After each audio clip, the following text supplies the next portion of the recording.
Hi everyone, so here is a quick video on how to create multiple colors in your crosstab or text table in Tableau. If you're quite familiar with some of the formatting, sometimes it may be difficult or impossible to put in different colors for each of the columns. And let's just go into the video. Now, let's go to sheet 1. So I'm using a sample EU Superstore data source, and I've been able to drag the orders table into the canvas. So I'll be using the orders table. So here's the cross tab I've been able to create, but we can start all over again if we want to. I will show you how to quickly create a cross tab, and this is what I dragged into the dashboard. All right, so I will start all over again. I'll create a new sheet and I'm gonna double click the product's name. I will double click the discount, profit, quantity, and orders counts. I will drag this orders counts. You can see that the cross tab has been created by me double clicking the fields, not dragging the fields. Now, if I want to reorder it, I'll come into the measure values and I'm going to come in here and drag it here. You can see that by double clicking, it automatically creates measure names into the columns tab. If I remove this, it's just going to compress it. So yes, let's undo that. Now, the focus of this video is to just show you how to put colors into the text tables. Peradventure, you want them to have different colors as I showed you from beginning. So let's just go the normal way. We should go to in Tableau, you right click and you click on format and say I right click this section. So there's just a brief explanation on how this section works. You can see that this is worksheets, rows and columns, but we're interested in the background color. Now these worksheets kind of have precedence or hierarchy, is at the top of the hierarchy when compared to rows, columns and columns. So when we go to sheets, it talks about the entire sheet, and if we decide to color the entire sheet, this is what it looks like, but we are not interested in that. We're going to undo that, but we have another section that says pin and header. When we come to this place and we apply the color on the pin and we do another color on the header, it has no effects because it's referring to the total and grand total. In case we have total, which we're going to illustrate very soon, it's going to affect it. Now, when we come to row banding, row is this way and column comes down. Now we come here and say we want it to have this header. You can see that the row banding has this blue color highlighted. Then for the header, we say we want pink. So this is the header for the rows, okay? That is what it has implemented. When we come to columns and we say we want a pin to be blue, let's always start with blue. You can see down for the columns, it colored it that color, made that color visible. And when we say pink, it goes to the column for the header for the column. So columns and row, this is how it is. But when we go to rows, you can see it has affected it. When we come to columns, it has affected it as well. Now let's see what this is going to show us. Header. Now this color refers to the header for columns alone. So when we go to the worksheet, it didn't implement that because it sees it. But again, I just want you to see the hierarchy. When you go back to rows and columns, it transferred every of the color to it. If we go back and say none to everything, and we tweak each of the row and segments, let's see the effect is going to cause us. You can actually use the back button, but yeah, to make it faster, none as well. Now we can see that this stands alone for the header for the columns, okay? So when we come to columns and we say I want the total, it's not going to change just like before. We don't have total here and we don't have grand total. You can see that nothing changed. Now come to column banding, you will see that something's going to change. When we say blue, it goes straight down. When we say for the header, it's going to change to pink. The same thing. Apparently, this header is just for everything and not specifically for just what it identifies as.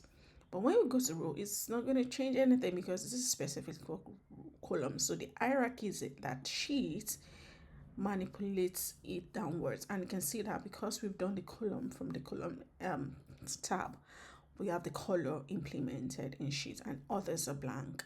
So these two are linked to row banding and column banding. Now, again, I'm trying to establish how the formatting works and how we may not be able to change the colors for each of the column individually, because when we come to columns, it just has one. It doesn't really specify column 1, 2, 3 in there to say we want to change it. Now, let's quickly look at rows before we start selecting individual fields. The header for rows, everything, I expect everything should change. Again, you can see everything changed, just like we have a standalone header for columns. Now, when we come to individual ones, this one is not implemented. Let's clear this and see the effect. You can see it's not implemented, and this is not implemented because we do not have that section. Now, row banding, now we'll definitely have a change. It talks about this section, the pane. And note this is the header, this is a pane for it, and we have also sub header for rows as well, which is sub, just like we have sub headers. But this header will affect everything. Let me try to choose a different color. When I remove pink, you can see it's everything because pink is there. That's why it's interfering with it. That color is too deep for us to see. So we actually go back to basis and how we started. Now, when we decide to clear everything off and say, I just want to have, okay, so going back, I just want to have a particular field colored because I can see the labels, discounts. These are headers, of course, but these are the values in the header. So when we say we want to color the values in the header, let's just choose measure names, for example, and we say we want the header to change. It's shading.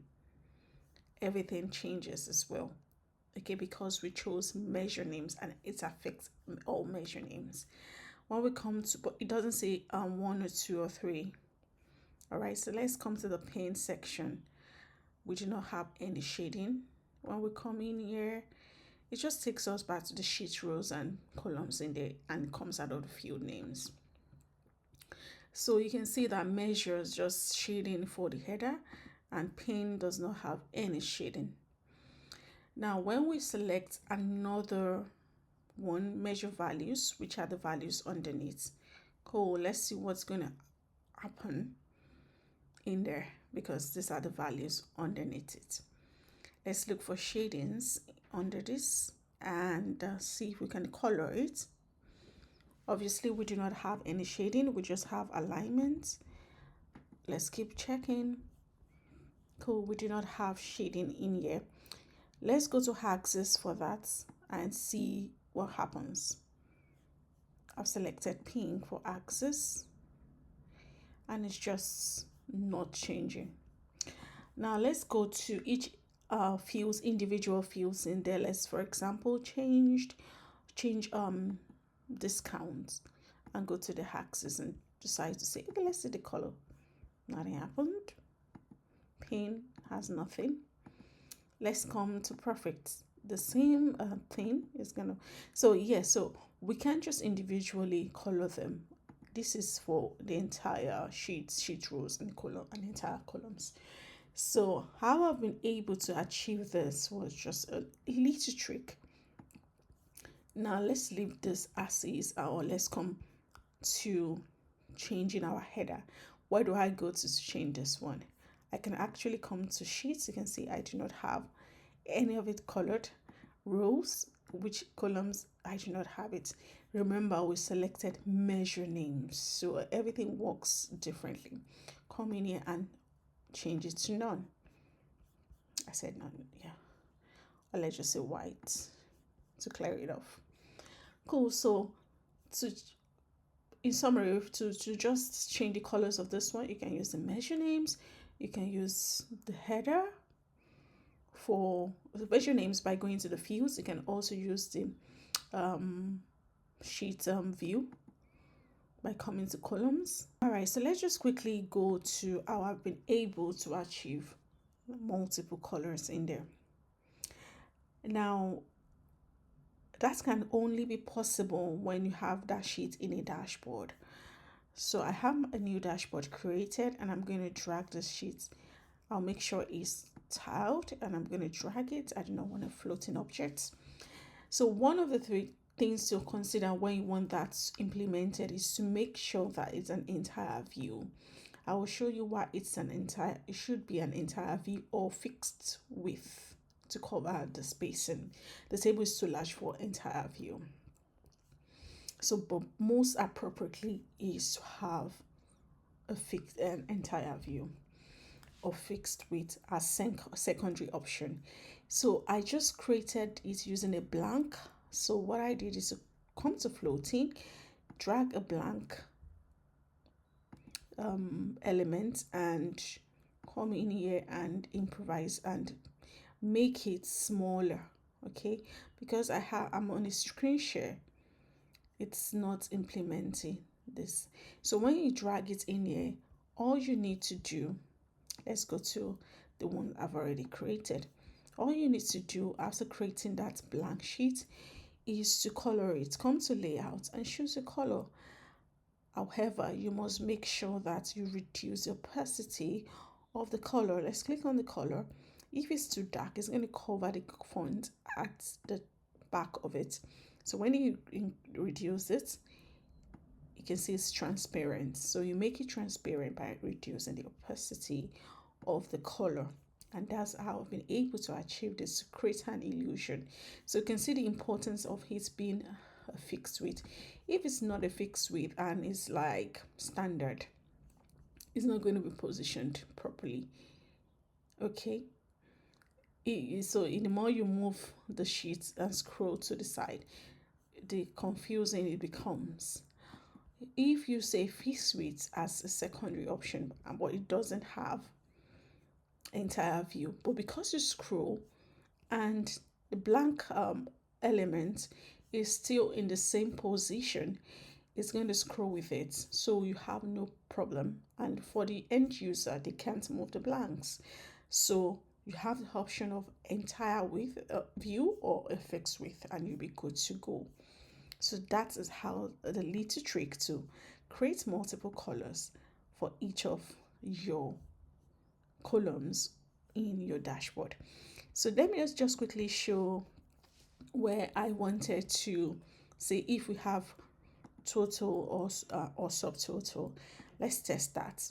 Let's have a grand total and let's move to the end of the sheet.